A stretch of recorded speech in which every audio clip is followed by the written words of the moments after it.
Fala pessoal, a Olá. gente tá aqui pra reagir ao canal Taigo, ao vídeo, O que é o mais forte? que é o que é.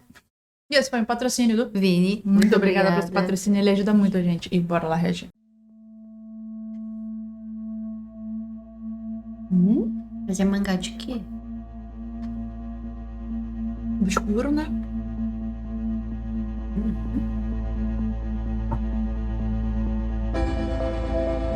Ih, tô com fone só.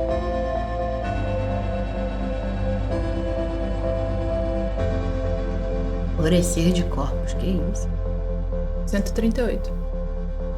Esse é o nome do... O estereótipo do mais forte prolifera consigo ideais de esperança e paz. Entretanto, ao mesmo tempo podem haver ressignificamentos indo mais em direção ao terror e o caos na ficção. É fato que o tema O Mais Forte se tornou algo que mais e mais pessoas pensam com afinco sobre, e hoje eu decidi criar um quadro aqui no canal onde vamos estar passando para conversar sobre as distintas formas que existem para representar o personagem mais forte de cada universo. O de hoje é de longe um dos meus favoritos nesse assunto e eu espero que vocês curtam o vídeo. O roteiro dele foi a primeira coisa que eu decidi fazer em 2025, então eu tratei de fazer com esmero e muito capricho. Em Tokyo Ghoul, temos sendo estabelecido de maneira clara para nós a questão do que exatamente é errado. No mundo onde o caçador é caça e o inverso também se faz verdade, somos forçados desde cedo na história a criar uma espécie de antipatia pelas discriminações e injustiças ocasionadas contra os ghouls. A primeiro ver, elas fazem total sentido. Olhando da perspectiva mais humana pro tema, matar pessoas é simplesmente errado, né? Só que quando paramos de olhar dessa forma humana, que é tão egoísta e sempre arrogante, sempre se pondo como centro do universo, sempre sendo os caçadores, sempre adquirindo mais espaços para si e de forma burra até, sempre se autodestruindo por isso, acabamos percebendo que, para falar a verdade, a existência de uma nova espécie que possua em sua base nutricional a necessidade de carne humana traz uma questão que afeta a metodologia de raciocínio que está no cerne dos Homo sapiens. Você é tão acostumado a transformar o ambiente ao seu redor, pavimentando a terra, denegrindo a fauna, destruindo... Na verdade, até porque não só isso. É que aí você começa a se ver como a vítima, a próxima vítima. Você pode ser a próxima vítima. Você pode ser o próximo alimento. Exato. Entendeu? Então... Ele se sente como um vira gado. uma questão de sobrevivência também. Se né? sente como e gado. aí, no caso, vai caçar para não ser possivelmente caçado. E aí futuramente caçado, né? Aí entra numa possibilidade de que isso possa vir a acontecer, ou alguém que você conheça. O ambiente ao seu redor, pavimentando a terra, denegrindo a fauna, destruindo a flora por causa das suas ditas cujas necessidades, não possui mais o império absoluto sobre as espécies. Inicialmente, também, né? a razão lhe fala para retomar o lugar que foi dado a ti pelos céus. Como pode alguém questionar uma verdade tão indubitável? Mas... com o passar do tempo, logo fica perceptível a diferença. Você não é mais o mais forte. O caçador virou caça. Ou pelo menos era isso que deveria acontecer, certo? Se não existisse ninguém do nosso lado forte o bastante para nos proteger. Arima Kishou surge como uma anomalia na obra, justamente por isso. A lógica é totalmente ignorada quando ele entra em cena pela primeira vez. E dali em diante, a rota genérica do herói é quase que expugnada totalmente da trama de Tokyo Ghoul. Não há vontade, apenas submissão. Quando entras numa batalha contra esse mais forte em específico, seu objetivo não é derrotá-lo, e sim conseguir de alguma maneira inimaginável criar uma possibilidade de fuga. A derrota não é uma dúvida, e sim um fato. Pelo menos foi isso que todos que ficaram vivos pra falar nos contaram. Por outro lado, o seu algoz, Ken Kaneki, o protagonista da história, passa por uma metamorfose muito interessante ao longo dela. E por estarmos acompanhando ela através de seus olhos, é que fica tão clara a maneira como tudo é realmente sobre ponto de vista no final das contas. Ao olhar da humanidade, Ghouls não tem direito à vida. Ao olhar dos Ghouls, eles apenas estão tentando ter uma. Mas e ao olhar de quem não pode ser dito nem como um e nem como outro? Alguém que é os dois, literalmente. O que seria errado? O que seria certo? Essas questões fazem Kaneki se perder em diversos monólogos internos. E essa busca pela verdade, a sua pelo menos, faz com que o próprio amadureça. Mas, a propósito, tudo isso perde o seu valor a partir do momento que surge Arima Kishou. Quando eu recobrei meus sentidos, eu estava sozinho. Minhas feridas haviam sido curadas e eu continuei caminhando com um objetivo vago, tentando dissipar o mal que estava crescente em meu peito. Ao entrar em uma área aberta, havia o cheiro de flores mortas e no meio do canteiro, lá ele estava, sem ninguém dizer nada, sem se apresentar, como um quebra-cabeça não resolvido, se encaixando misteriosamente sozinho. Só de ver aquela figura, eu compreendi exatamente quem havia encontrado. Lá estava o Deus da morte. Eita.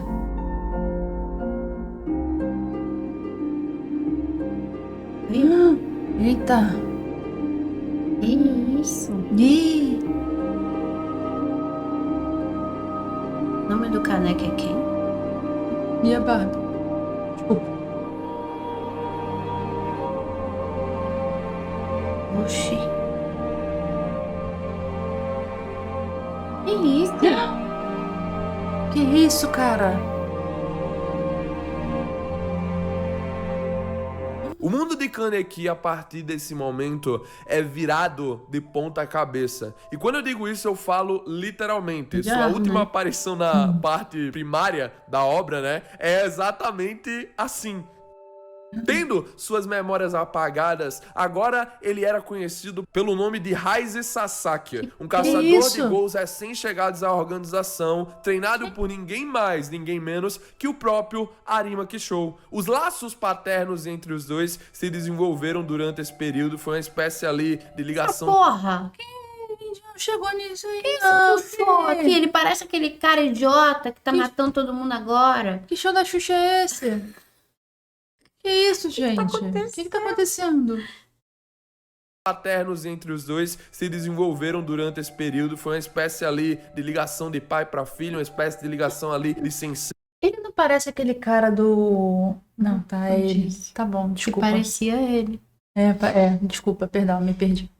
Para aluno, e quando discutimos sobre o que é o mais forte, precisamos entender que por mais que singularmente a própria pergunta já se autorresponda, essa resposta se faz superficial perante ao que os autores em suas respectivas obras querem trazer com isso. Em One Punch Man, por exemplo, Saitama é o mais forte, utilizado de maneira cômica, com outros traços por trás dessa capa metafórica que ele usa. Em My Hero Academia, o All Might foi, pelo menos por um tempo, o mais forte, que representava a paz e a esperança da humanidade. E ele executa isso aí, né, muito bem, tendo até a alcunha de símbolo da paz. Mas em Tokyo Ghoul especificamente, o único traço devastadoramente implícito por Suishida, o autor da obra, com o seu mais forte, é nada mais, nada menos do que o de medo. O objeto de escárnio é o fato de que não importa o quão você se esforce, treine, estude, melhore, independentemente, se você for um Ghoul, sua vida acabará no momento que encontrar Arima Kishou. Isso, claro, se... Mano, eu não tô chocada. Eu também tô chocada com esse Arima. Que assim, o cara vai perder a memória e vai lutar, vai virar o filho dele. Matar os Ghouls. É? Que porra. Cara, que porra acontece? Olha os spoilers da terceira e quarta temporada. A gente terminou a primeira agora. Meu Deus. Gente! Você não fugir, né? E isso se você conseguir fugir. É a única dúvida que dá pra ter numa batalha contra esse cara aqui. O poder de Arima jamais foi medido. A diferença só fica mais clara a partir do momento que você descobre que ele tava assolando vários gols na obra, que em teoria ali eram o ápice da força do universo no quesito realmente de poder ali, simplesmente, tendo glaucoma, ok? Tendo fucking glaucoma. Pra deixar mais claro, o cara tava ficando cego e passando a faxina nos gols mais fortes existentes do universo. Eu não acho que é uma humilhação maior do que perder cara antes foda, mesmo de começar a lutar. Tipo, não é como se em si a questão dos combates contra o Kishou fosse quem vai ganhar. Na verdade, em todas as vezes era mais sobre o inimigo dele começar a Era sobre nem perder, nem ganhar. Não tem utilidade. Todas as vezes era mais sobre o inimigo dele começar a se despedir da sua passagem na Terra. Era mais sobre olhar a morte cara a cara e poder aceitar ela da sua forma mais tangível possível. Quando você lia o mangá e ele aparecia, tu começava a se questionar qual era o próximo reforço do Vasco. Será que alguém apareceria ali pra dar tempo pro outro fugir? Como lidar com a força tamanha que nem essa? E a resposta acabava que por ser a mais óbvia e dolorosa de se admitir. Não tem como. E é a partir até disso que eu gostaria de desenvolver um pouco sobre essa questão em específica, a destruibilidade dos mais fortes dentro dos diversos universos dos mangás que nós consumimos. A maioria dos autores criam personas com esse estereótipo e simplesmente são derrotados para algo que, em teoria, deveria ser fictício. O personagem ganha tanta vida que ele sai da obra, basicamente, ao ponto que começa a ditar as decisões que o autor deveria tomar nela, simplesmente porque ele ganha vida. Ele ganha vida. É bizarro, já ele ganha tal poder que ele ganha uma vida. É como se ele tivesse realmente, tipo, ó, agora vai ser assim. Vai ser do meu jeitinho. Só vamos aqui comigo. Moço, eu que te fiz, caralho. Sou eu que tô escrevendo. Sou eu que tô escrevendo a porra da história. Que nem aquele dorama. Genial isso. É um dorama? Eu não sei. Foi que você vai mesmo comigo. O cara sai dos quadrinhos, não é? Mas aí, o cara sai do quadrinho e vai pra vida real. Sabe? Então é isso. É sobre ditar as decisões que o autor deveria tomar nela, simplesmente porque o universo tende ao desequilíbrio com ele o herói do escudo também acontece isso. Presente nela. Um ótimo exemplo de se pegar é o próprio Satoru Gojo, né? Você percebe que o Gege Akutami não tinha como desenvolver os garotos com um Gojo presente na trama, todos os problemas eram quase que facilmente resolvidos com o Hollow Purple, e até no caso de não serem, o problema real que o Gojo proporcionava era que ele era quase como se fosse um imã que puxava toda a atenção do público pra si. O protagonista, os personagens mais figurantes, os vilões, todos, sem exceção, perdiam qualquer valor que podiam acrescentar só pelo fato de estarem presentes no mesmo local que ele. Gojo. É por isso que a Akutami começa a se perder na sua história a partir do momento que o próprio é selado. Porque a pergunta real que foi feita na sua mente, provavelmente, é a seguinte: o que é que eu vou fazer quando ele sair? Eu ainda quero um dia comentar mais a fundo sobre esse aspecto, usando vários exemplos, né? Mas o mais importante que eu quero tirar daqui para com o personagem do Arima Kishou é a forma como o Ishida consegue ter um controle sobre ele muito melhor do que, por exemplo, o Akutami. Eu não quero entrar em méritos de ficar denegrindo nenhuma obra aqui. Eu ainda amo Jujutsu Kaisen. Se for para criticar, deixa para um vídeo mais específico para isso. Mas o fato é que você sente que tem algo de errado desde o momento que o Gojo volta. Seja ele decidindo ali esperar um mês, sendo que os inimigos estavam na sua frente logo quando ele saiu do cubo, seja a sua prematura derrota e o papo torto ali no além que ele teve. Pra proposta do personagem, teve até muita gente que entendeu o ponto, mas ainda assim, há uma espécie de gosto insípido com relação à sua conclusão, que vai muito além de você apenas gostar do que o mais forte de Jujutsu Kaisen representava. Quando trazemos a Arima Kishou para essa mesma situação, você percebe que o caminho era apenas um. O universo não mais conseguiria lidar com esse desequilíbrio, e para a obra ter sua desenvoltura final, o que o Ishida ali tinha idealizado, pelo menos, o mais forte dela precisava ser limitado. Mas antes disso, o autor faz questão de deixar claro com o diálogo lendário desse homem pro seu filho o que realmente esse cara é dentro desse universo. Tivemos ali a batalha inicial do Kaneki, que já tava emo pra caralho. Ele já tinha ficado muito mais forte do que da primeira vez que ele tinha enfrentado o Arima. Que aqui, só ressaltando pra quem nunca consumiu Tokyo Ghoul, quanto mais emo o Kaneki fica, mais forte ele tá, beleza? Ai, eu vi um edit não sei aonde do Kaneki, como é que eu me baseio, quão poderoso ele era? Tu olha pro grau de emo, o quanto mais emo ele tiver, mais forte ele vai estar, tá bom? Tu não precisa pensar nos poderes, em quem ele tava derrotando, só olha pro design. Se o personagem tiver mais emo, ele tá mais forte. Em Tokyo Ghoul é assim que funciona a distribuição de poder do protagonista. Ainda se criava um questionamento, será que agora não dá pra derrotar? Será que agora ele não pode infligir alguns cortes, pelo menos? E cara, esse é o diálogo. Se liga, 645 vezes. 645 vezes eu poderia ter o ferido fatalmente. 645. 645 vezes que eu decidi não fazer isso. Eu levaria 2 segundos pra matá-lo. Seus olhos são de um homem morto. Os mortos não podem me parar. Kaneki, estando nos dois lados da mesma moeda, questionava a si mesmo se queria matar aquele homem que, por mais que nunca tivesse entendido, tinha sentido que era seu pai. Ele queria proteger os gols que lhe fizeram tão bem por uma parte ali da sua vida, mas na sua frente não estava exatamente um inimigo. Kishou era seu sensei, alguém cujo qual ele queria estar ao lado, um verdadeiro amigo. Kaneki ou Sasaki, naquela hora, ele era realmente um pouco dos dois. Só faltou virar o próprio Ishida pra tentar derrotar esse homem com a força do roteiro.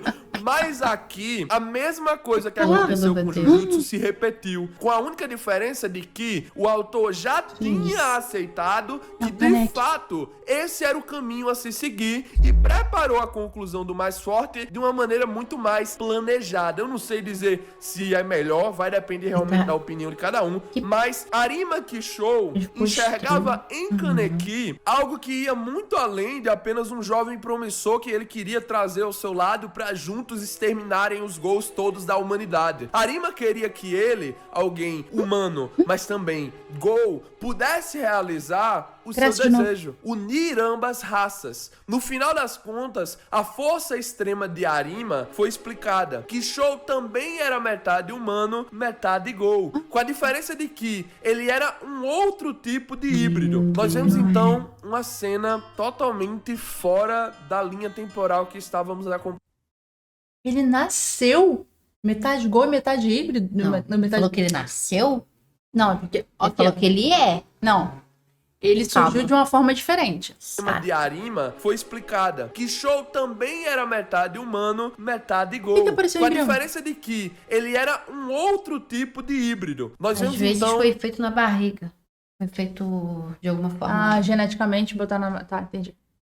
Uma cena totalmente fora da linha temporal que estávamos acompanhando até esse momento. Num passado distante, uma borboleta sobrevoava o jardim e Kishou a pegava com a mão, simbolizando ali quase que um esmagamento, né? Ele arrocha ali, aperta com a mão ela, parece que ele realmente matou ela. Pelo menos é isso que dá pra se interpretar a primeiro ver, né? Quando ele é perguntado qual era o problema, ele apenas respondeu: um inseto. Tão frágeis, tão fracos E essa era a mesma situação que Kaneki se encontrava. Quando os membros da CCG, o Esquadrão de Extermínio de Ghouls, foram perguntados quem era Arima Kishou, as respostas foram todas sem substância. Um cabeça de vento, mas mais do que isso, ele é um gênio. O Arima é muito forte. Eu o conheço há muito tempo, mas eu fico triste em dizer que eu não sei muito sobre ele. Ele realmente é o investigador que todos nós admiramos. Não há dúvidas de que ele é a maior força que a CCG possui.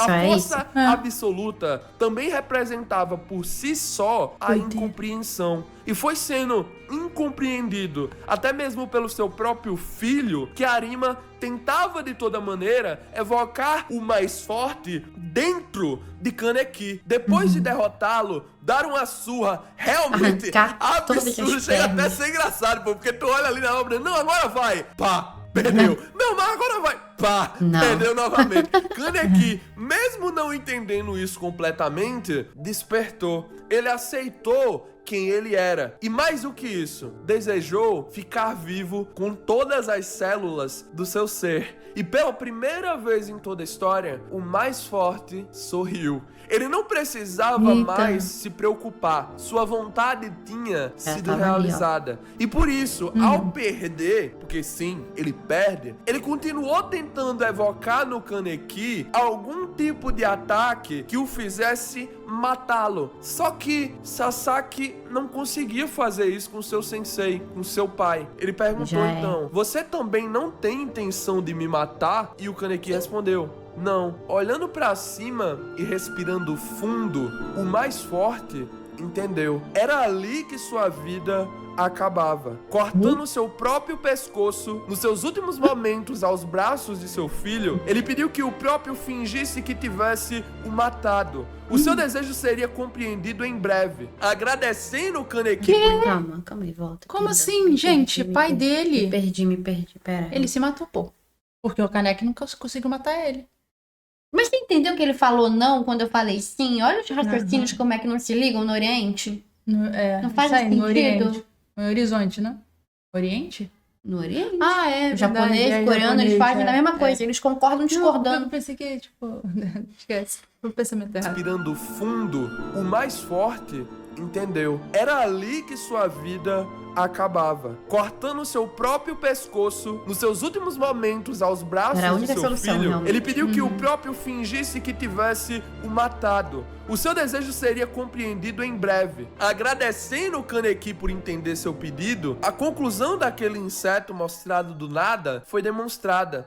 Arima apenas o segurou e depois o libertou. Ele não tinha o esmagado. Sendo honesto, ele sempre odiou isso. Ele sempre odiou a si mesmo por sempre ter roubado dos outros, ter tirado dos demais. Pela primeira vez, o mais forte tinha sido capaz de, em vez de tirar, deixar algo. E enquanto a lágrima descia, o narrador fazia um dos mais lindos comentários que eu já li, cara. Aquele que desejava a morte mais do que qualquer um era o próprio ceifador. Com um último suspiro, a voz de Kaneki ecoava de forma magoada pelo lugar da batalha. Eu acho tão interessante a forma como o mais forte é modelado em Tokyo Ghoul, cara, que ao mesmo tempo que ele parece ser esse ser sem emoções, distante, frio, quase que imaculado, né? Um cara realmente intocável pela maioria das pessoas que estão ao seu redor. Ele é aquele que mais sofre com o seu próprio destino. Se o humano não quer ser caçado, o Ghoul não quer tomar culpa por apenas estar tentando sobreviver, Arima Kishou apenas rejeitava dentro de si a sua existência como um todo. Ele não queria desde o princípio ser ele, criado para matar e forçado a executar milhares e milhares de vezes o mesmo processo, tirar vida dos outros. Uma pergunta que pode ser levantada é o porquê ele não matou quem o dava ordens, né? Assim ele poderia simplesmente estar livre desse seu futuro indesejado. Só que, para todos que levantem essa pergunta, eu os faço outra. O que é liberdade para você? É não ser mandado por ninguém? É poder fazer o que quiser? É não ter nada que lhe prenda? Eu não sei qual será a sua resposta, a conclusão que você chegará com isso, mas a que Arima chegou é a de que os problemas da sociedade não se resolvem eliminando um grupo. Exterminar a Ogiri ou exterminar a CCG não resolverá a mazela em si de forma totalitária, já que sempre haverá outro Gol com intenções maléficas ou outro humano disposto a eliminar esse Gol nessa situação. Sim, mas aí...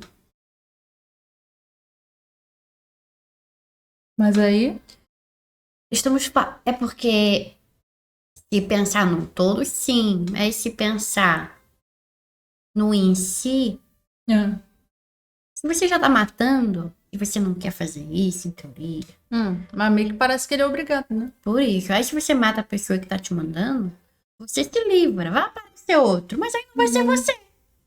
Sim, mas em algum momento vai mexer com a sua vida. Sim. Mas aí o que é pior? Não sei. Não sei, vai ver que é a única coisa que ele sabia fazer. E que gostei dessa, era mais então, forte. aí...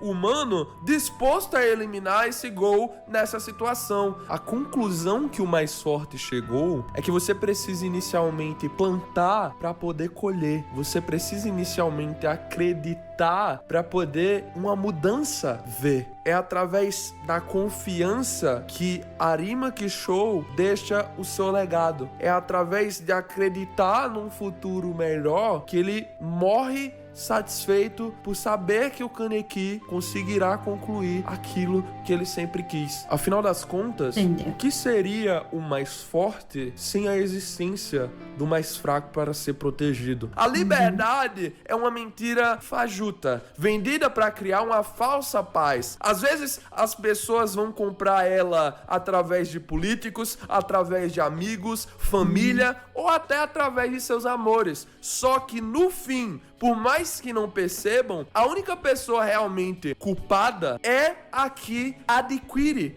essa verdade para si. A que tenta fugir de toda maneira de algo que ela luta para não validar em toda a sua existência. Só que, por mais que fujam, por mais que encubram, por mais que mascarem, todas elas estão presas ao que elas mais temem no final do dia, elas mesmas. Arima Kishou é o mais forte, não só por sua força implacável, mas também por ter acreditado que ela não era um fim, apenas um meio. O que ele queria não era algo, e sim alguém. Alguém que ele pudesse entregar o cruel fardo de ser quem tira e quem também dá. O assassino e o progenitor. O mestre e o aluno. O pai e o filho.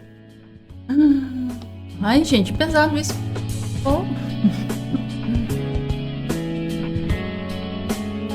Pesado isso, tá?